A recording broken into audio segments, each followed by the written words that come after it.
Au printemps dernier, le prestigieux orchestre philharmonique de Moscou donne un concert exceptionnel.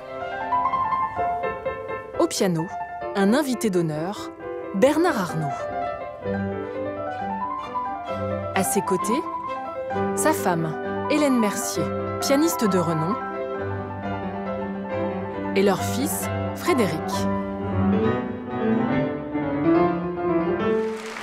Le coup d'éclat d'un mélomane et virtuose des affaires. Bernard Arnault dirige un groupe qui pèse près de 120 milliards d'euros, LVMH. Avec sa famille, il en possède près de 47%. Sa fortune est estimée à 58 milliards d'euros. Selon le magazine Forbes, c'est l'homme le plus riche de France, la 4e fortune mondiale. À Paris, ses enseignes occupent la plus belle avenue du monde. Louis Vuitton, Guerlain sur les Champs-Élysées, Christian Dior avenue Montaigne, les marques phares de son empire. Dans la galaxie Arnault, le luxe côtoie aussi des noms plus populaires, comme Sephora ou Carrefour. En tout, près de 70 marques. Plus loin, dans le bois de Boulogne, la dernière pépite du milliardaire, la fondation Louis Vuitton, dédiée à l'art contemporain. LVMH compte des filiales dans le monde entier. Et si Bernard Arnault aime afficher la réussite de son groupe, il y a un sujet qui le rend très irritable, sa feuille d'impôt. Vous pouvez demander au fisc français, appelez Bercy, j'ai toujours payé 100% de mes impôts en France. Impossible de savoir combien le contribuable Arnault paye d'impôts. Le groupe LVMH, lui, verse plus de 2 milliards d'euros par an au fisc français.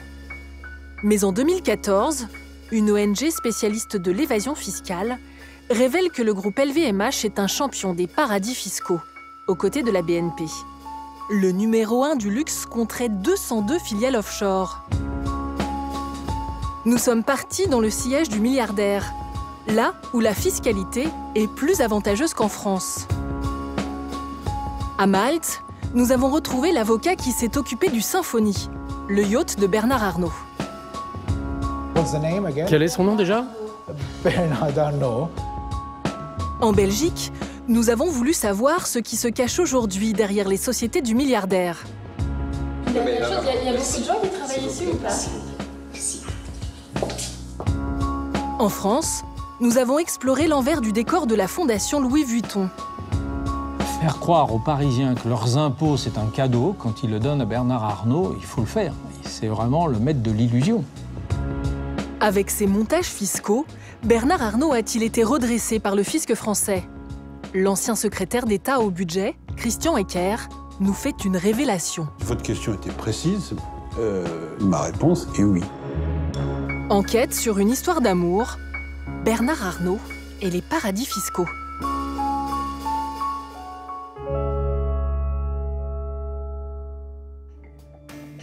Le yacht de Bernard Arnault s'appelle le Symphonie. Le milliardaire est discret. La visite de son yacht donne une petite idée de son train de vie. En 2015, quand le Symphonie sort de son chantier aux Pays-Bas, c'est l'un des plus grands au monde. 101 mètres de long, un héliport, une piscine avec fond transparent, un practice de golf, 8 chambres, sans oublier un piano à queue dans la salle de réception. Le navire peut accueillir 20 invités. Son prix est estimé à 130 millions d'euros. Pour sa première traversée, le bateau a mis le cap sur l'île de Malte, en Méditerranée. Pourquoi cette destination?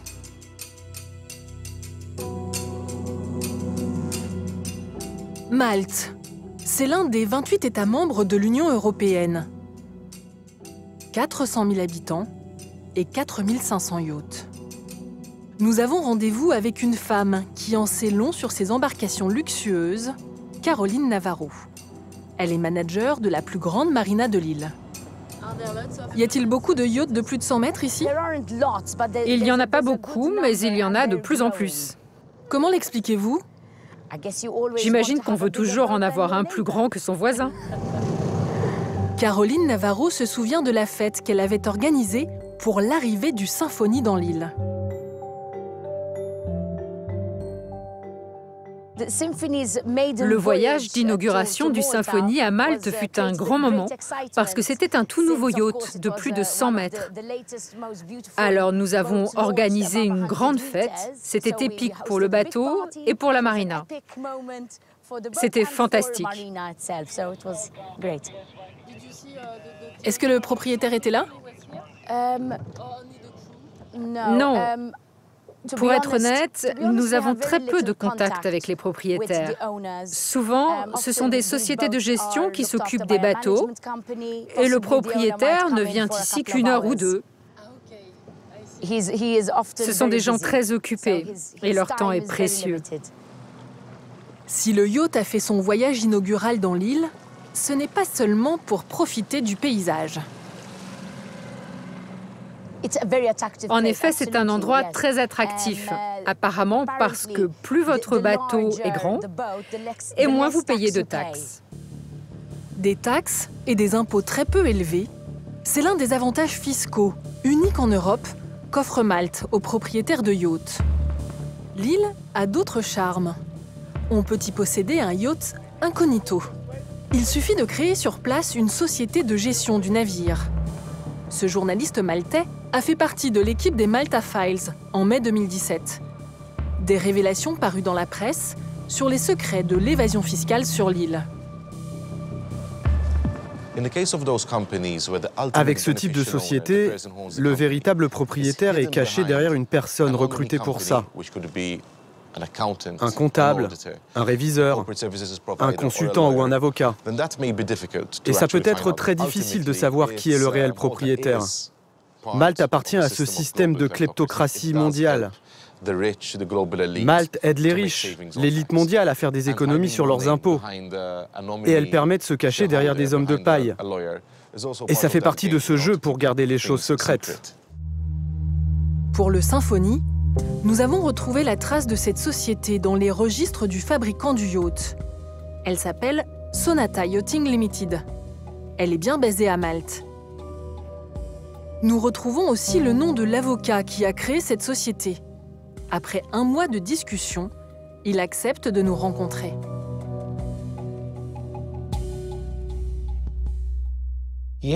Oui, nous avons bien enregistré une société du nom de Sonata. Mais je ne peux pas vous en dire plus. Vous devriez solliciter le client lui-même. Quand nous lui demandons si le client pourrait être Bernard Arnault, sa mémoire lui fait défaut. Je ne peux même pas vous dire si c'est un de nos clients. Et si je devais me souvenir de Sonata et du nom de la personne que vous avez mentionnée, je ne peux même pas le répéter. Quel est son nom déjà? Bernard Arnault. Typiquement français. Typique, oui. Écoutez, nous ouvrons beaucoup de sociétés et de toute façon, je ne peux pas vous dire si un client a fait ceci ou cela. J'aurais bien voulu avoir des informations dans les documents officiels, mais tous les documents ne sont pas publics. Malte n'est pas si transparente. Nous avons nos limites, c'est vrai. Mais il n'est pas juste de dire que M. Arnault a bénéficié d'avantages fiscaux, juste parce qu'il a ouvert une société ici. Si c'est bien lui. Ça... Vous dites que c'est ce qu'écrivent les journaux français. Moi, je ne sais pas. Dans la presse française, le Symphonie a toujours été présenté comme le yacht de Bernard Arnault. Et il ne s'en est jamais défendu. En cherchant dans le rapport annuel 2015 de LVMH, nous retrouvons la trace de Sonata Yachting Limited. C'est une filiale du groupe LVMH. Récapitulons. Le yacht est géré par Sonata Yachting Limited, qui appartient à LVMH, contrôlé par Bernard Arnault. Ainsi, le milliardaire n'apparaît jamais en tant que propriétaire du yacht. Il n'a donc pas à le déclarer dans son impôt sur la fortune. Christian Ecker est l'ancien secrétaire d'État au budget. Il se méfie de cette pratique chez les dirigeants de grandes entreprises. Pour la première fois, il accepte de s'exprimer à propos de Bernard Arnault. Je ne pense pas que ce soit le yacht de Bernard Arnault qui lui permette de faire des affaires. C'est pas vraiment un outil de travail, ou alors ça me paraît assez curieux. Mais on voit bien là le mélange des genres qui est fait en termes d'utilisation des biens d'une entreprise et l'utilisation à des fins privées du patrimoine de l'entreprise. Nous avons sollicité Bernard Arnault. Il nous a répondu via son service de communication. Il nous fait savoir... La raison principale de l'immatriculation à Malte est la confidentialité. Il ajoute... Monsieur Arnault loue de manière occasionnelle le Symphonie à la société Sonata, qui en est propriétaire. Le bateau est pour l'essentiel loué à des clients extérieurs. À chacune de ces croisières, le yacht fascine. Sur l'application de partage d'images Instagram, il a même ses fans. Les photos et vidéos défilent. À Portofino, dans le port de Monaco, à Capri, aux Antilles, à Saint-Tropez. Louer ce bateau, c'est possible. Encore faut-il en avoir les moyens. Nous appelons la société qui gère la location du bateau. C'est aussi une filiale du groupe LVMH. Oui, le Symphonie est bien à louer. Est-ce qu'il faut le réserver longtemps à l'avance? Oui, c'est un bateau très demandé parce qu'il est très grand et il peut accueillir beaucoup plus d'invités qu'un yacht classique. Et le propriétaire aussi l'utilise. Je ne dirais pas qu'il en fait un grand usage, mais quand même. Coût de la location du navire, 1 500 000 € la semaine. Ce n'est pas parce qu'on est milliardaire qu'on n'a pas besoin de rentabiliser son yacht. Ça aide de louer son bateau parce qu'il y a tellement de frais. Ça permet de financer ces frais de façon considérable, oui. Essence, assurance, équipage, réparation. Les frais d'entretien du Symphonie s'élèveraient à environ 16 millions d'euros par an. Pour Bernard Arnault, il n'y a pas de petites économies. Un détail nous a intrigués. Le Symphonie est bien géré par une société maltaise, mais il navigue sous un autre pavillon d'un autre paradis fiscal, les îles Caïmans. De l'autre côté de l'Atlantique, dans les Caraïbes, sur cette ancienne colonie britannique, 0 taxe, 0 impôt, 0 charge sociale. Un Eldorado pour les propriétaires de navires. Sous ce pavillon, ils peuvent embaucher des équipages à moindre frais. Franck Dolphus, avocat spécialiste du droit maritime, nous explique comment. C'est un contrat qui est très simple, les parties au contrat, le rôle du marin à bord, la détermination du salaire. Pour chaque période de 24 heures, vous travaillez minimum 10 heures. Donc il y a un minimum. Et avec un minimum de 77 heures pour chaque période de 7 jours. C'est pas mal. Sur les charges sociales? Sur les charges sociales, il n'y a pas. Il n'y a rien. Est-ce qu'on peut considérer que quand on a un yacht et qu'on le place à Malte, aux îles Caïmans, qui fait partie de la liste des paradis fiscaux officiels de l'Europe, est-ce qu'on peut considérer que c'est une forme d'optimisation ou d'évasion fiscale? En tout cas, c'est légal. Il suffit juste que vous soyez en conformité avec la loi du pays dans lequel vous souhaitez faire immatriculer votre navire. Dans le monde merveilleux des méga-yachts, il faudrait être fou pour dépenser plus. Seuls 45 navires de grand luxe sont immatriculés en France. Quelques jours avant la diffusion de notre enquête, la direction de LVMH nous a fait parvenir ce mail. La société Sonata, qui était filiale de LVMH, a été cédée au groupe familial Arnault. La transaction, pour un montant de 54 millions d'euros, a eu lieu tout récemment, en février 2017. Le yacht est donc désormais propriété du milliardaire et de ses proches. Pour payer moins d'impôts, Bernard Arnault a d'autres cordes à son arc. Au nord de la France, de l'autre côté de la frontière, il existe un petit paradis moins ensoleillé, mais tout aussi accueillant. La Belgique et son système fiscal très avantageux. Plantée sur l'avenue la plus prestigieuse de Bruxelles, voici la Blue Tower. C'est ici que Bernard Arnault a domicilié 14 de ses sociétés. Elles occupent à peine 2 étages, mais totalisent selon leur compte plus de 20 milliards d'euros d'actifs.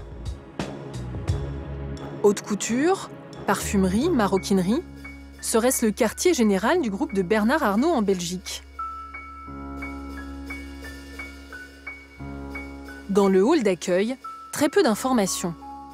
Sur les 14 filiales domiciliées ici, seules 3 apparaissent à l'entrée de la Blue Tower. LVMH Finance Belgique, Le Peigné et LVMH Publica. Nous montons au 15e étage. Donc voilà, c'est LVMH Finance Belgique. Il y a un bel accueil avec une affiche de Louis Vuitton, pour les malles de Louis Vuitton, des jolis canapés rouges, un peu de presse. Mais il n'y a personne. Je sais pas, on dirait qu'il n'y a personne. Bonjour monsieur. Bonjour. Oui, je suis journaliste pour France 3. Nous demandons à rencontrer un responsable de ces sociétés.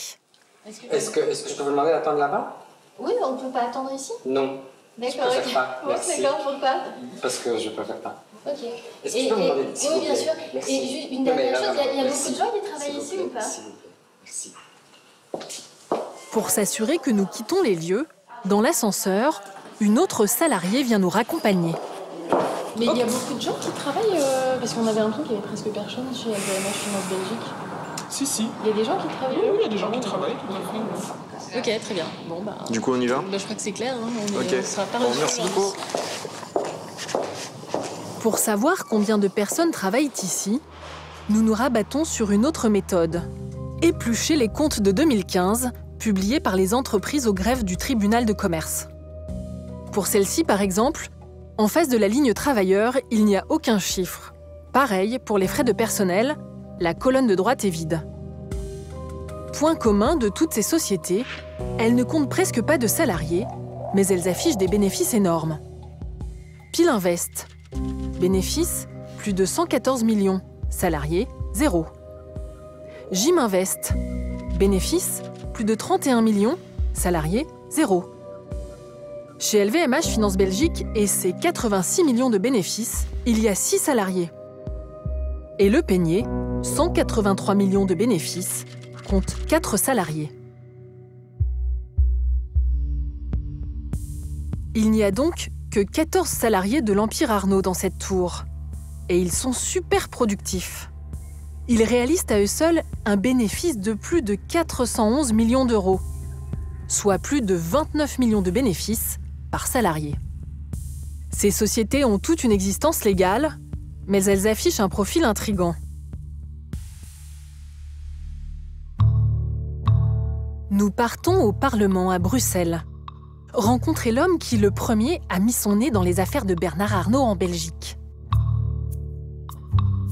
Ancien inspecteur des impôts, Marco Vanès est aujourd'hui député. En 2012, il a débusqué les intentions réelles du patron français. J'ai découvert qu'il y a véritablement une décision de faire de Bruxelles un peu le centre financier du groupe. Ce qui n'a rien à voir avec les activités réelles. Hein. Ça, on est vraiment uniquement dans voilà, la pure finance. Et ça montre en tout cas qu'il y a une véritable intention du groupe de Bernard Arnault d'implanter voilà, ces différentes sociétés en Belgique pour des raisons fiscales, pour profiter des niches fiscales belges, à commencer par les intérêts notionnels. Les intérêts notionnels, un cadeau de la Belgique pour attirer les entreprises. Ici, plus une société a de capital, moins elle paye d'impôts. Une aubaine pour les grandes multinationales. Il y a beaucoup de sociétés qui payent 0 € d'impôt grâce aux intérêts notionnels. Et informés par les campagnes de médiatisation du gouvernement belge sur cet avantage fiscal, il y a de nouvelles multinationales qui ont été attirées par la Belgique. Et les sociétés financières de Bernard Arnault en sont l'exemple. Ces sociétés, en tout cas, se sont installées en Belgique. Ce sont des sociétés belges spécialement pour pouvoir profiter de ce système. Marco Vanès s'est amusé à répertorier toutes les déductions fiscales dont ont bénéficié les filiales belges de Bernard Arnault entre 2008 et 2011. Nous avons complété son tableau jusqu'en 2016. En tout, pour un bénéfice cumulé de 2,7 milliards d'euros, ces filiales ont payé en Belgique des impôts à hauteur de 83 millions d'euros. En France, cet impôt aurait pu être 10 fois plus élevé. L'économie réalisée serait de plus de 800 millions d'euros. Est-ce qu'il n'y a pas une contrepartie à ça? C'est-à-dire que quand les filiales d'LVMH viennent en Belgique, est-ce qu'elles ne créent pas de l'emploi? Est-ce qu'elles ne font pas tourner l'économie? Non, c'est un des problèmes des intérêts nationaux, c'est que c'est inconditionnel. Donc, on y a droit, il n'y a aucune condition. Il n'y a aucune condition en termes d'investissement, il n'y a aucune condition en termes d'emploi. Donc voilà, il y a des sociétés qui ont un effectif de 0 travailleurs qui en bénéficient. En Belgique, ce qui est bon pour LVMH peut être bon aussi pour Bernard Arnault. Au point qu'en 2011, le milliardaire décide d'en devenir résident. Aurait-il eu un coup de cœur pour la Belgique, sa bière, son chocolat, ses gaufres? Ou bien a-t-il voulu bénéficier pour lui-même des avantages fiscaux du pays? Pour les gros patrimoines, la Belgique est en effet très attrayante en matière d'héritage, à une condition, résider dans le pays.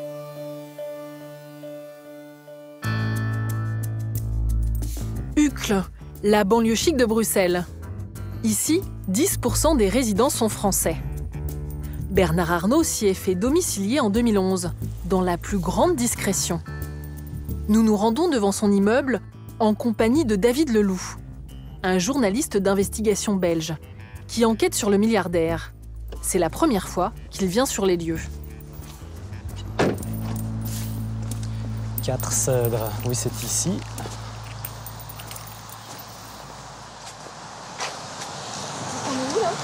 Devant l'appartement dans lequel il était censé s'installer pour devenir résident belge.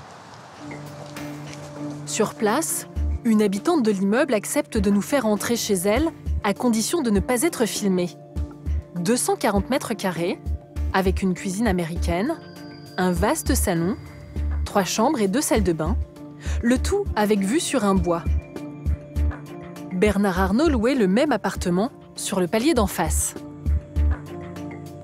L'immeuble est coquet, mais selon le journaliste, il ne correspondrait pas au standing du milliardaire français. Je suis un petit peu déçu en fait. C'est vrai. Regarde, il y a l'eau qui a coulé là, sur la façade, la pierre n'est plus propre, il y a de la mousse verte. Ouais, c'est pas top. Hein. Bon, effectivement, cet appartement, c'est du haut standing, c'est joli, mais ça ne correspond pas au standing de Bernard Arnault. Moi, j'ai l'impression que ça fait partie d'une stratégie et que cet appartement fait partie de l'habillage physique de cette stratégie. Bernard Arnault a-t-il vraiment vécu dans cet immeuble? Nous rencontrons une voisine qui n'y croit guère. Vous me louez un appartement. En fait, c'était une boîte à lettres. Il y avait quelqu'un de très bien habillé, très chic, homme d'affaires, qui venait chercher le courrier. D'accord. Il n'a jamais habité ici? Jamais passé une nuit. D'accord, ok. Et personne n'habitait dans cet appartement? Non. Il appartenait à un monsieur qui avait loué ça à Arnaud, je suppose à très bon prix. Mais ça faisait une boîte à lettres un peu chère, quoi. Oui, mais vous savez, pour évader des impôts, ça vaut la peine. Ok. Bernard Arnault aurait-il prétendu qu'il était résident belge pour transmettre sa fortune à ses enfants sans payer d'impôts? À l'Université libre de Belgique, nous rencontrons un professeur spécialiste des successions. Il nous explique les avantages de la loi belge en la matière. On est aussi connu comme un paradis fiscal pour des droits de succession. Pourquoi? Parce que c'est très facile pour échapper aux droits de succession. Comment est-ce qu'on doit le faire? Simplement, on construit une fondation, puis on apporte les actifs dans cette fondation et pendant sa vie, il a la possibilité de donner à ses enfants. Et comme ça, tout le monde échappe aux droits de succession.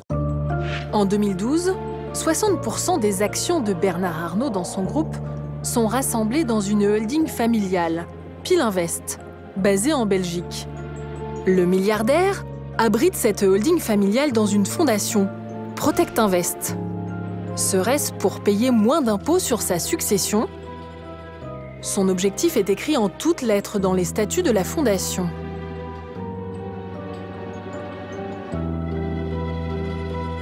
La Fondation a pour but désintéressé à compter du décès de M. Bernard Arnault, la protection des intérêts financiers et patrimoniaux des héritiers en ligne directe de M. Bernard Arnault.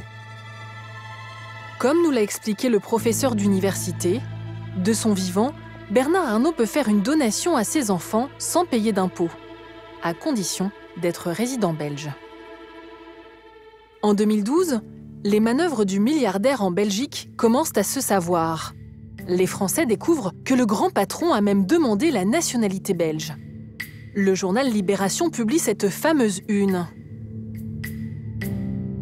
Nous avons retrouvé un personnage clé de l'affaire, John Crombez.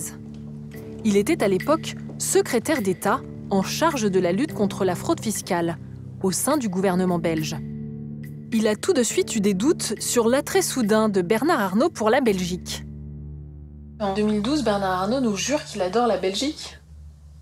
Ça, je comprends. C'est une des expressions de M. Arnault que j'ai compris. M. Depardieu aussi. Et après, il a adoré la Russie aussi, M. Depardieu, oui. Mais c'est bon, ça, j'ai compris. Je comprends pourquoi il adore la Belgique. Et je pense quand il l'adore vraiment tellement comme il dit qu'il serait plus souvent en Belgique. Il n'est pas tellement en Belgique en adorant la Belgique. Vous ne l'avez pas tellement vu en Belgique? Non.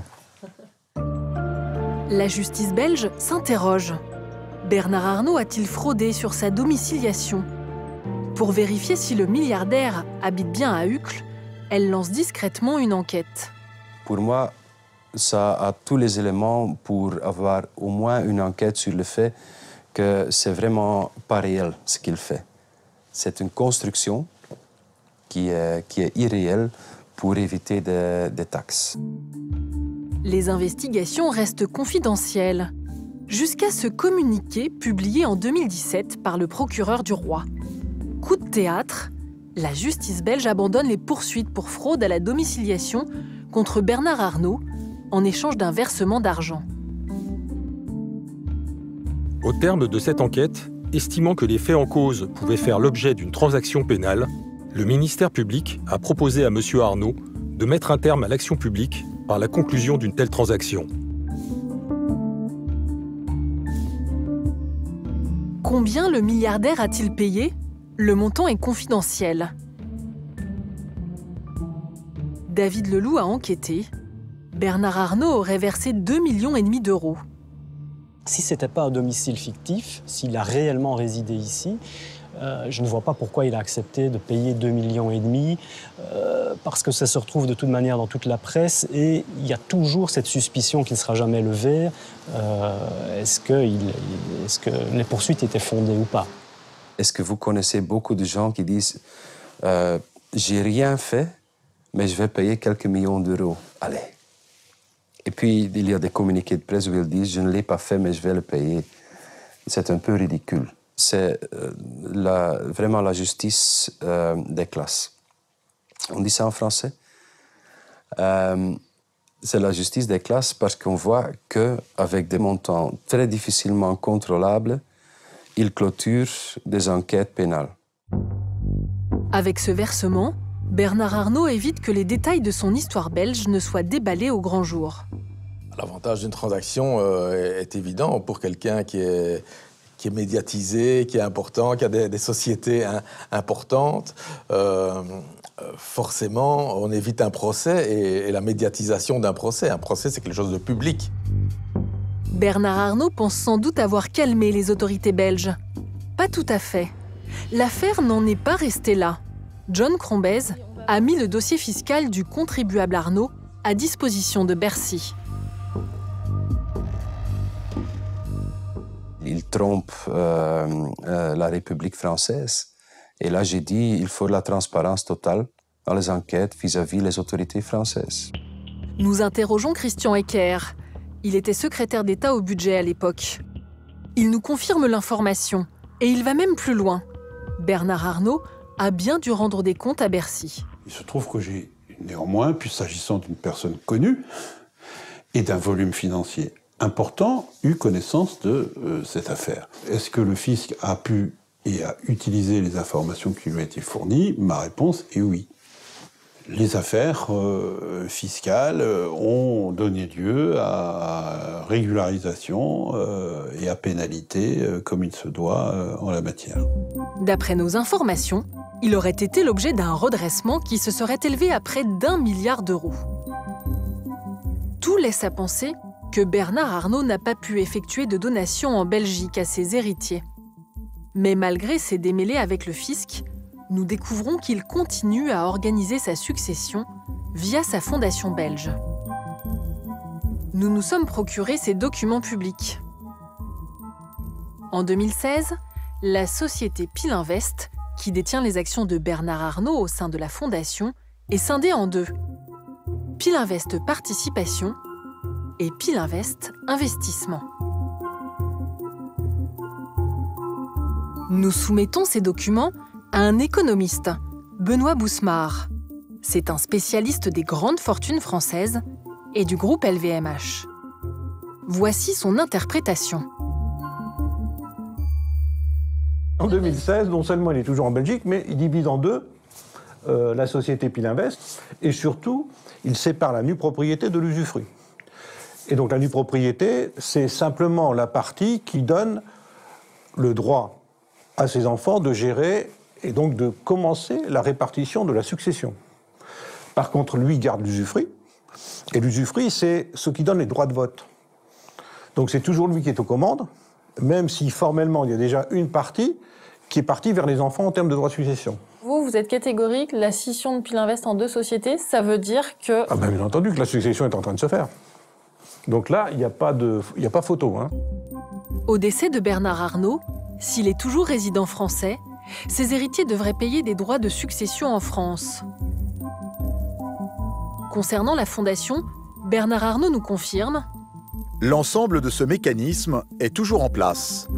Il ajoute: il n'a aucun impact sur la fiscalité de la succession de M. Arnault, ce que les autorités fiscales françaises ont bien entendu apprécié et reconnu.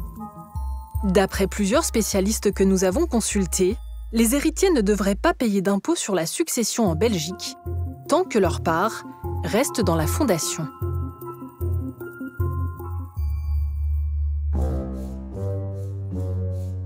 C'est le cadeau que Bernard Arnault a offert aux Français. Enfin, ça, c'est l'histoire qu'on nous a racontée. La Fondation d'art contemporain Louis Vuitton. Une prouesse architecturale signée Franck Gehry, la star mondiale de l'architecture, destinée à accueillir des expositions d'art contemporain. Le président François Hollande est convié à son inauguration. Il est dithyrambique. Ce qui se passe ici, c'est plus qu'un fantastique musée. C'est un morceau d'humanité qui montre à tous que le rêve peut, à force de génie et de volonté, devenir réalité. C'est vous, oui, c'est vous qui nous offrez cette cathédrale. 2 ans plus tard, le premier événement organisé par la Fondation est un succès. L'exposition Stchoukine rassemble des tableaux jamais vus en France. Ce que l'on sait moins, c'est que pour créer cette fondation, Bernard Arnault a dû peser de toute son influence et faire changer des lois. Avec à l'arrivée, une formidable économie d'impôts pour le groupe LVMH. Au début, l'histoire avait mal commencé. En octobre 2006, Bernard Arnault annonce qu'il veut construire une fondation d'art contemporain dans le bois de Boulogne, à Paris. Le bâtiment doit être cédé à la ville de Paris au bout de 55 ans. Sur son site internet, LVMH parle d'un acte philanthropique majeur. Mais à la mairie de Paris, des conseillers municipaux s'opposent au projet. À leur tête, un élu vert, Yves Contasso. La construction dans les bois posait une série de problèmes. D'abord, le respect de la Charte des bois, signée en avril 2006, qui dit que les bois doivent rester des lieux de détente, de promenade, et donc pas du tout à y construire des grands équipements. Et donc, on disait, ça pose un problème de fond. Le deuxième problème, c'est le plan local d'urbanisme, qui, lui, dit que dans les bois, on ne peut pas construire sur plus d'un niveau au-delà du rez-de-chaussée. Et donc, évidemment, une fondation à 48 mètres de haut, il y avait, comme qui dirait, un petit problème, parce qu'un étage de 48 mètres, personne n'y croit vraiment. Les règles d'urbanisme dans la capitale ne permettent pas l'édification du bâtiment. Au Conseil de Paris, le maire, Bertrand Delanoë, organise un vote qui autorise la construction de la fondation. En mars 2008, les travaux peuvent commencer. Mais des riverains saisissent le tribunal administratif. En janvier 2011, ils obtiennent l'arrêt du chantier. Pour sauver sa fondation, Bernard Arnault va devoir trouver de nouveaux soutiens politiques, cette fois-ci à l'Assemblée nationale. La séance est ouverte. Ce 15 février 2011, les députés votent une loi sur le livre numérique en soirée. Avant la séance, le ministre de la Culture, Frédéric Mitterrand, leur a demandé d'introduire un amendement sans rapport avec la loi discutée. Cela s'appelle un cavalier législatif. En réalité, c'est un amendement sur mesure pour la Fondation Louis Vuitton qui modifie les règles d'urbanisme. L'avis du gouvernement. Je m'en remets à la sagesse des députés. 2 députés ont accepté de défendre cet amendement. Hervé Guémard, de l'UMP, a été accepté par la Commission à l'unanimité. Bien, je le mets donc aux voix. Et Marcel Rogemont, du PS. L'amendement légaliserait le permis de construire de la Fondation, une bonne fois pour toutes et en toute discrétion. Dans l'hémicycle, un seul député s'y oppose. Là, on va finir en fanfare. Là, on va finir en fanfare quand même. Cet amendement, je dois dire, me surprend beaucoup. D'abord, il n'a strictement aucun lien avec ce texte, comme l'a dit Jean Dionis. On est dans le cavalier à l'état pur. Cette décision du pouvoir législatif destinée explicitement à favoriser un projet privé me gêne énormément. L'amendement est extrêmement précis. À la limite, il aurait pu être plus court en nous donnant le numéro du permis de construire et en nous demandant de le valider. Bien, je mets donc aux voix cet amendement qui a sagesse du gouvernement, qui est pour, qui est contre. Il est adopté. Pour savoir ce qui s'est joué en coulisses, nous avons sollicité les 2 députés qui ont défendu, dans l'hémicycle, le projet de la Fondation. Seul Marcel Rogemont a accepté de nous parler. C'est le cabinet du ministre de la Culture de l'époque qui m'avait sollicité. Mais parce qu'il savait que j'étais disponible. Je considérais qu'il y avait intérêt public à porter cet amendement. C'est pour ça que je l'ai fait, mais vraiment sans aucun questionnement particulier. De l'extérieur, ça donne l'impression que Bernard Arnault a le pouvoir de faire voter des lois qui lui conviennent, qui vont dans le sens de ses affaires. Enfin, convenons une chose, je mets pas ça dans les affaires. Je n'ai pas eu le sentiment d'être au pied de M. Arnault en train de lui cirer ses chaussures. Hein, ce n'est pas ça. Hein. Je n'ai d'ailleurs demandé aucune, j'allais dire, aucune rémunération, hein, puisque si tant est que ce mot peut être pris dans un sens très large. Je ne parle pas d'argent, je parle d'avantages, de ceci et de cela. Quant à l'autre député qui a soutenu l'amendement, Hervé Guémard, nous l'avons sollicité. Pas de réponse. Jusqu'où va l'influence de Bernard Arnault sur les élus? Nous interrogeons la sociologue Monique Pinson-Charlot. Cela fait 30 ans qu'elle dissèque les pratiques des plus fortunés. Bernard Arnault est obligé d'utiliser les élus politiques, les députés, à travers des actions de lobbying, à travers l'intégration des gens de gauche, de droite, importants par ici, importants par là, pour justement cette transformation de ces intérêts particuliers en intérêt général. On a l'impression qu'aujourd'hui, le vrai pouvoir, il est d'abord aux mains des milliardaires qui peuvent s'acheter telle partie du territoire, qu'ils soient parisiens ou pas d'ailleurs, en disant, ben voilà, je veux m'installer là, et donc je vais négocier avec les chefs faillants locaux et puis éventuellement le président de la République. Et comme tout ça, c'est un petit cénacle de gens qui s'apprécient et qui, ils discutent entre eux et ils se mettent d'accord, indépendamment des volontés locales ou démocratiques.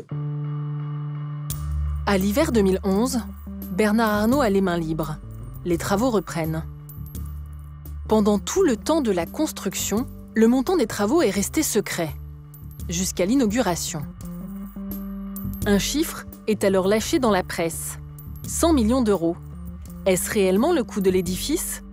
Bernard Arnault, accompagné de l'architecte Franck Guéry, balaye la question d'une élégante pirouette.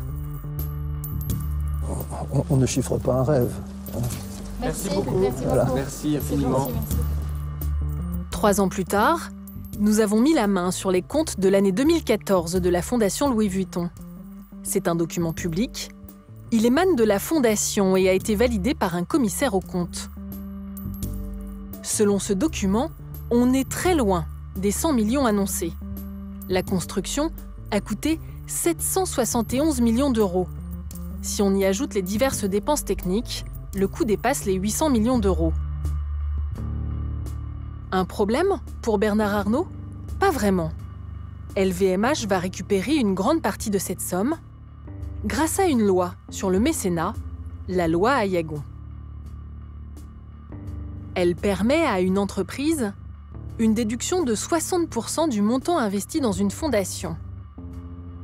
Si l'opération a bien coûté 800 millions d'euros, elle a permis à LVMH d'économiser 480 millions d'euros d'impôts. Un manque à gagner de plusieurs centaines de millions d'euros pour le trésor public. Vous, lorsque vous votez l'amendement, vous savez combien ça va coûter cette fondation ? Non. Et du coup, combien quel coût fiscal ça va avoir pour la France ? Non. Non. Vous savez, c'est Oscar Wilde qui disait comme ça, il faut avoir des rêves suffisamment grands pour ne pas les perdre de vue lorsqu'on les poursuit. Bon, voilà. On vient de découvrir que c'est 800 millions. Et donc, ça veut dire que fiscalement... 800 millions d'euros. Le coût de la construction... La Fondation Louis Vuitton. Non, attendez, le coût de la construction du bâtiment ? 770 millions. Ça me paraît beaucoup quand même. Les constructions... Nous lui montrons les comptes. En 2014, on est à 771 millions. 760 millions, voilà, et immobilisation corporelle, 826 millions. Vous m'informez que c'est 800 millions. Que... Non mais, attendez, qu'il y a eu une défiscalisation de 60%. Bon, ok. Eh bien, voilà. Moi, vous me le dites là, ok. Vous vouliez que je vous dise, ah ben si vous aviez su, est-ce que vous auriez fait ça? Non, je ne l'aurais pas fait. Si c'est ça que la question, je ne l'aurais pas fait. Voilà, c'est tout. En mars 2017, à nouveau aux côtés de Bernard Arnault, le président Hollande célèbre le succès de la Fondation et félicite même le milliardaire pour cette belle opération.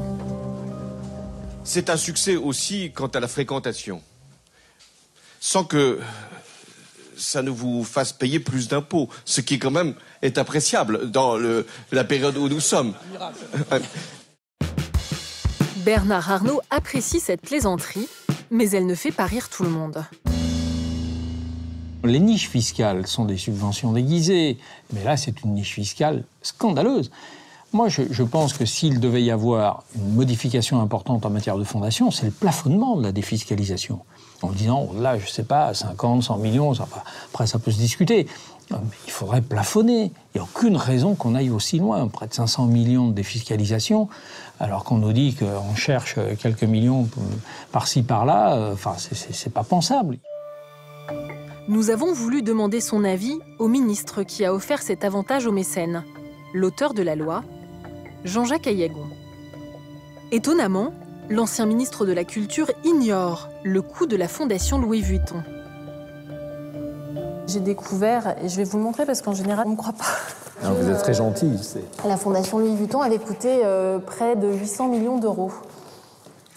C'est beaucoup d'argent, mais c'est un bâtiment extrêmement sophistiqué, conçu par un grand architecte.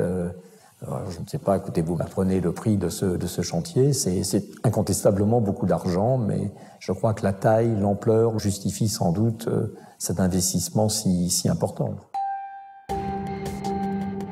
Pour l'ancien ministre, ce ne seraient pas les économies d'impôts qui auraient motivé Bernard Arnault. Non, je ne pense pas qu'il y ait une stratégie d'optimisation fiscale. Je pense qu'il y a sans doute une intelligence, mais chez Bernard Arnault, comme ici, comme partout, il y a d'excellents spécialistes des questions fiscales. Il y a conscience, en effet, qu'une partie des sommes engagées peut donner lieu à réduction d'impôts. Mais j'ai peine à croire que ces projets soient délibérément engagés, rien que pour obtenir la réduction d'impôts. Un autre ancien ministre de la Culture semble lui aussi ignorer les chiffres dans cette affaire. Il est pourtant aux premières loges. Renaud Donnedieu de Vabre est l'un des 5 administrateurs de la Fondation Louis Vuitton. Il va en apprendre plus avec nous qu'en conseil d'administration. Je n'ai plus le chiffre en tête, mais en tout cas, ce sont des chiffres totalement publics et totalement accessibles. Complètement. Et voilà, en fait, on le chiffre à presque 800 millions d'euros. Vous en pensez quoi, vous? Ça m'étonne. Je ne sais pas ce que vous intégrez. Je ne pense pas que ce chiffre corresponde... La construction du bâtiment. Rien qu'en prenant la construction du bâtiment, en fait, on a presque 800 millions. J'ai pas le chiffre en tête. Je ne pense pas que ce soit ce chiffre-là. Encore une fois, nous montrons les documents. 800 millions, c'est bien le chiffre qui figure dans les comptes de la Fondation. Ça veut dire qu'il y a 60% de 800 millions qui sont défiscalisés, donc à peu près 480 millions qui ne rentrent pas dans les recettes de l'État. Est-ce que c'est pas de l'argent que l'État aurait pu utiliser dans la culture, justement? Je pense que là, si vous voulez, là, il faut être d'un grand réalisme. Si ce projet n'avait pas eu lieu, de toute façon, l'État n'aurait pas accordé davantage de budget à la création ou au soutien à un certain nombre de projets. Donc là, si vous voulez, il y a eu une grande initiative, il y a eu un financement privé, des déductions fiscales, ça a rendu possible ce projet. Dans son courrier, Bernard Arnault nous écrit « Il est assez étonnant de se voir interroger sur les raisons pour lesquelles nous avons bénéficié de dispositions fiscales. » Et il ajoute « Par ailleurs, il convient de ne pas surestimer les effets de la loi mécénat pour ses bénéficiaires. » Certains élus de la nation ne sont pas de cet avis. Les déductions fiscales liées au mécénat des entreprises, comme celles dont a bénéficié LVMH, ont fortement augmenté ces dernières années. Au Sénat, la Commission des finances s'en est récemment alarmée dans un rapport. Le coût de la dépense fiscale liée au mécénat des entreprises a été multiplié par 7,7 depuis 2004. Le rapport est critique. Ces fondations ne font l'objet d'aucun contrôle particulier de l'État. Parmi les anciens ministres de la Culture, Aurélie Filippetti est la seule à briser le consensus autour de Bernard Arnault et de sa fondation. Moi, ce que je trouve plutôt choquant dans la manière dont tout ça est présenté, c'est que finalement, l'opinion publique a l'impression que c'est un cadeau que Bernard Arnault a fait à la France, à Paris, que cette fondation. Or, s'il y a un cadeau, c'est plutôt un cadeau de la part de l'État. C'est assez drôle, comme la générosité avec l'argent des autres est facile à mettre en œuvre. C'est vraiment le maître de l'illusion. Ça lui coûte quand même assez peu d'argent par rapport aux bénéfices qu'il en tire, à la fois en termes d'image, en termes de rayonnement. Jean-Michel Taubellem est un spécialiste du mécénat. Selon lui, l'homme le plus riche de France n'est pas aussi philanthrope qu'il le prétend. Si je fais un cadeau à quelqu'un, je ne vais pas demander à cette personne de contribuer financièrement au cadeau que je lui fais. Je vais l'assumer entièrement.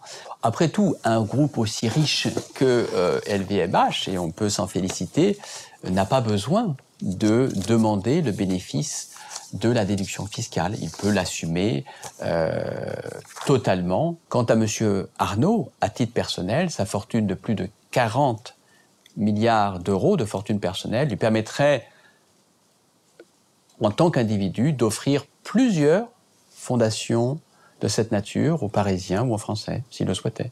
Nous avons sollicité une interview filmée du milliardaire. Il nous a fait répondre qu'il n'avait pas le temps. Dans la presse, il préfère mettre en avant les emplois créés par son groupe.